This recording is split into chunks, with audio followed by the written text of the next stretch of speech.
पहले तो धन्यवाद आप लोगों का कि पूरी फिल्म आप लोगों ने मेरी ज़िंदगी में पहली बार बैठ के देखा है। उठा नहीं, इंटरवल भी नहीं हुआ, फिर भी नहीं उठा। 2 बार कट भी हुआ था फिल्म। 2 बार कट भी हुआ था, फिर भी नहीं उठा। तो मैं प्रतिक्रिया दूँ, इससे बेहतर है कि आप लोग का उस थिएटर में उपस्थिति या आप लोग का सिनेमा को इतनी शिद्दत के साथ देखना, इससे बड़ी प्रतिक्रिया एक मैं कलाकार इस फिल्म का एक पात्र हूँ। मैं क्या दे सकता हूँ? मैंने तो इसमें काम किया है। प्रतिक्रिया आप लोगों ने दे दिया कि ये फिल्म है ऐसी जो मीडिया वाले अमूमन होता क्या है मेरे अभी तक के लाइफ में कि मीडिया वाले आते हैं और भग जाते हैं, इंटरवल में इंटरव्यू वगैरह ले लिए और निकल लिए। तो ऐसा इसमें नहीं हुआ। ये एक शुभ संदेश है जो सिनेमा इंडस्ट्री में कि सिनेमा बनाओ तो मीडिया वाले भी बैठ के देखते हैं। पहली बार देखा है। पहली बार देखा। ये जो बोल रहा है पहली बार देखा, शिवा ये तो 2 मिनट ना रुके किसी सिनेमा हॉल में, भाग लेता और है। कसम से मैं रोया भी। अच्छा, रो भी दिया, बताइए। अब पिक्चर में रोया भी। मूवी के बाजू में बैठा था, मेरे को देख रहा था। मैं प्रतिक्रिया क्या दूं? अब प्रतिक्रिया तो आप लोगों ने ही दे दिया। मेरे से कुछ पूछिए सिनेमा से। अवधेश जी, हर प्रोड्यूसर आजकल लालची हो गया है कि फिल्म बनने से पहले सोचता मेरा बिजनेस हो जाए। आप एक नेत्रदान को लेकर सिनेमा बनाया है। आपने कभी सोचा नहीं होगा कि इतना अच्छा बजट का फिल्म का अच्छा रिस्पांस मिलेगा, जो दर्शक आज काफी लोगों ने तारीफ किया। कैसे आया कि इस तरह की फिल्म के जब प्रोड्यूसर ने सुनाया आपको, तो कुछ कहना चाहेंगे उस देश में कुछ बातें? प्रोड्यूसर मेरे पास एज एन एक्टर के साथ साथ वो बोल रहे थे कि डायरेक्ट करवाओ, क्योंकि इसके पहले मेरी बाबुल आई थी और बाबुल कमर्शियल लेवल पे बहुत अच्छे प्राइस में बिकी थी। उसके पहले मेरी जुगनू, तो शायद उनके अंदर उनके खुद के प्रति कॉन्फिडेंस की कमी होगी या मेरे प्रति कॉन्फिडेंस ज़्यादा होगा। जब वो आए थे तो जब उन्होंने नरेट करा तो मैंने बोला कि जिस तरह का नरेशन आप कर रहे हैं मेरे से कई गुना ज़्यादा बेहतर आप बनाएंगे, और उन्होंने बनाया है। तो इसके लिए शुक्रगुजार हूँ मैं मधुसूदन शर्मा जी का, जिन्होंने लिखा। वो एक बहुत ही उम्दा राइटर परिवार के वो खुद भी हैं। इतने साल उन्होंने सिनेमा में दिया है, FTIA से पास आउट है, गुलजार साहब के पास उन्होंने इतना वक्त बिताया। तो जितनी गुणवत्ता अनुभव के साथ साथ उन्होंने हासिल किया, उसको अपनी पहली संपूर्ण फिल्म जिसको कह सकते हैं। इसके पहले उनका जो पार्ट था being a producers, being a writer, कई फिल्में उन्होंने दी होंगी, लेकिन एक डायरेक्टर, एक राइटर और एक पूरी तरह संचालक के स्तर पर उन्होंने इस सिनेमा में जो अपना वक्त दिया है, जो योगदान दिया है, जो अपनी सूझबूझ दी है, ये बड़ी काबिल तारीफ़ है। मैं उनका एक चीज़ का बड़ा फ़ैन था, जो शुरू में स्टार्टिंग में बोला था कि मैंने दीवानगी सिनेमा के प्रति इस इंडस्ट्री में 2 इंसानों में देखी। सर्वप्रथम मैं खुद में देखी।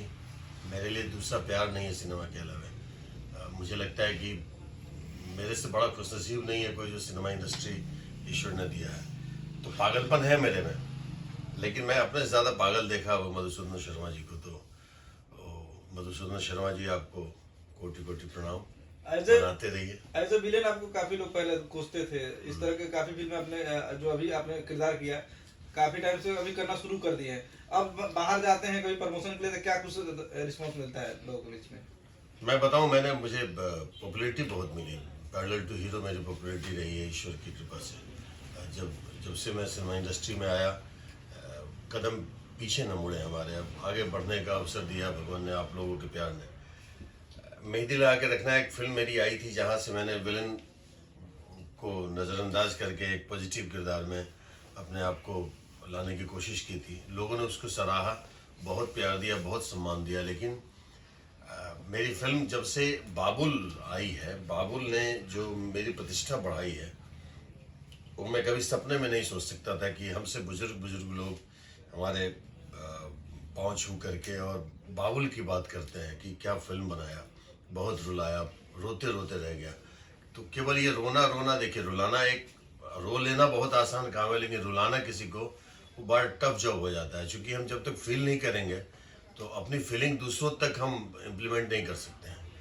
तो हम रोए या ना रोए, लेकिन बिना रोए रुला देना, बिना बोले लोगों की आंखों में आंसू ला देना, तो ये सब एक्सपेरिमेंट अगर इस तरह की फिल्में मेरी ज़िंदगी में आई हैं तो ही कर पा रहा हूँ। ये मेरी खुशकिस्मती है या लोगों का मेरे प्रति इस कदर का विश्वास है कि मुझे लग रहा है कि अब इस तरह की फिल्में बननी चाहिए और एक मिथक टूटते रहना चाहिए। सिनेमा इंडस्ट्री, चाहे वो हॉलीवुड हो, बॉलीवुड हो, साउथ की इंडस्ट्री हो, कहीं भी हो, कितने मिथक को उन लोगों ने खुद ही तोड़ा है। हमारे यहाँ केवल एक ही मिथक था कि एक सिनेमा के नाम पे एक प्रपोजल बनता है, जहां चंद व्यक्ति विशेष के लोगों के लिए सिनेमा बनाया जाता है। खुल के बोलूं कि हीरो के लिए सिनेमा बनाया जाता है, और जब सिनेमा को हीरो बनाया जाए और उसके तमाम किरदार अपने आप में हीरो नज़र आने लगे, तो वो सिनेमा की सार्थकता वहीं होती है जो हिंदी इंडस्ट्री में शुरू हो चुकी है। बड़े बड़े सुपरस्टार्स की फिल्में बैठ जाती हैं और छोटी छोटी बीच की गुदगुदी वाली फिल्में चल जाती हैं, इमोशनल फिल्में चल जाती हैं। तो वक्त बदला है, वक्त के साथ सिनेमा भी बदलना चाहिए।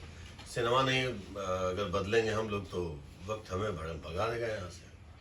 अवधेश जी, क्या लगता है आपको दादू आई लव यू माइलस्टोन साबित होगा? बिकॉज कि इसमें भोजपुरी में पहली बार ऐसा देखा गया कि नसरुद्दीन शाह और इस तरह ओमपुरी जैसे दिग्गज कलाकारों का झलक एक दिखा अवधेश मिश्रा में। क्या लगता है आपको, माइलस्टोन होगा दादू आई लव यू? झलक क्या, वो लेजेंड लोग हैं, वो लोगों ने अपने कन्विक्शन के साथ जो किरदार किया है। तो मैं एक अभिनेता के तौर पे मेरे कन्विक्शन के साथ जो हो पाया मैंने किया, जो कैरेक्टर का डिमांड था, एक दादा, और दादा वो भी रिटायर्ड फौजी। तो जो बॉडी लैंग्वेज वगैरह, देखिए हम कुछ भी करेंगे, बड़ा खुल के बात बता दूं, हम सब लोग बोलते हैं कि आपने किरदार बदल दिया। मैं रहूँगा अवधेश मिश्रा ही, उस किरदार में अपने आप को ढाल करके उस चीज़ को बिलीव करवाने की कोशिश करूँगा। तो मैंने वो किया है, एक दादा जो रिटायर्ड फौजी है। और इस तरह की कई फिल्में हैं हमारी अभी, ये दादू आई लव यू, मेरे पापा है, इतनी सी खुशी है, या और भी कई फिल्में जो बन रही हैं। लेकिन उन सब में दादू आई लव यू इसलिए विशेष है कि बहुत बड़ा चैलेंज था हमारे निर्देशक महोदय के कंधे पे और तमाम कलाकारों पे, स्पेशली मेरे और वो बच्चा जो हनु, जो आर्यन नाम है उसका रियल नेम। तो बहुत बड़ी जिम्मेदारी थी कि हम दो लोग कैसे लोगों को 2.25 घंटे 2.5 घंटे बांध के रखें। और इसमें बहुत कम बोलना भी, ये नहीं कि बड़बड़ बोलते रहना, बहुत कम संवाद भी है। जब संवाद हो तो आदमी चलो कहीं ना कहीं से इधर उधर इन्वॉल्व होने की कोशिश करता है, लेकिन बिना बोले सब चीज़ को लॉक कर देना वो बहुत बड़ी जिम्मेदारी थी। मैं जो आर्यन है, एक ऐसा कोहिनूर मिल गया इस फिल्म में जिसको लेकर के खेलने में मज़ा आया मुझे। एक को एक्टर के रूप में जो बच्चा मिला, उसके साथ कैरेक्टर प्ले करने में आनंद आया। और उसमें उसका योगदान यही मानूंगा कि उस बच्चे ने अपने आप को समर्पित कर दिया था, मेरे हवाले कर दिया था। हम दोनों एक दूसरे में खो गए थे, उस बीच में कोई दुनिया नहीं, ना उसके मदर फादर, कुछ नहीं। हम दोनों एक दूसरे के दादा पोते ही बन गए थे और एक दूसरे में ही समाहित होते थे। सीन सुनाया जाता था डायरेक्टर साहब के द्वारा और उसको हम लोग अपने जीते थे, इम्प्रोवाइज करते थे। मतलब आप इसमें देखेंगे कई जगह उस बच्चे के होठ पे भी मैंने किस किया हुआ है, उसने भी मेरे होठ पे किस कर दिया हुआ है।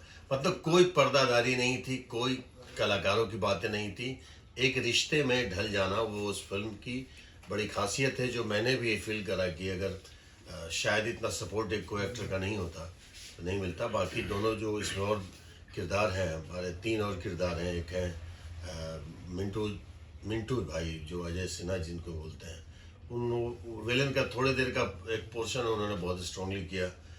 टंग जो है, जो महेश आचार्य जो है, वो उस कॉमिक किरदार को लेकर के लोगों को काफ़ी हंसाया। अनीता रावत जी हैं जो इसमें एक सुमन का एक बच्चे, मेरी ज़िंदगी को हैप्पीनेस देने के लिए बच्चा मेरी ज़िंदगी में मेरे पास्ट को लेकर के आता है, वो पास्ट है वो सुमन। वो चंद पलों के लिए आए, उन्होंने बहुत अच्छा साथ दिया, अद्भुत काम किया है। सब कलाकारों ने बहुत अच्छा काम किया और सब कलाकारों को बेहतर काम कराया है हमारे इस फिल्म के जो संचालक हैं, जो डायरेक्टर हैं, जो राइटर हैं, मधुसूदन शर्मा जी ने। बैकग्राउंड म्यूजिक हो या कुछ भी हो, खामी है, मतलब ऐसा नहीं है। हर खूबियों में 75 खामियां ढूंढी जा सकती है और खामियों में भी कई खूबियां होती हैं। तो यहाँ हम देखना है कि हम क्या मिस किए हैं अभी, जो आगे हम उसको नहीं करें। हम अपनी गलतियों को, मैं मेरी गलतियों को ढूंढता हूँ, अच्छाई को आप लोग ढूंढें। हमने अपनी गलती देखी कि हमें एज एन एक्टर क्या करना है, और डायरेक्टर साहब देखे होंगे कि उनको एज ए मेकर क्या करना है।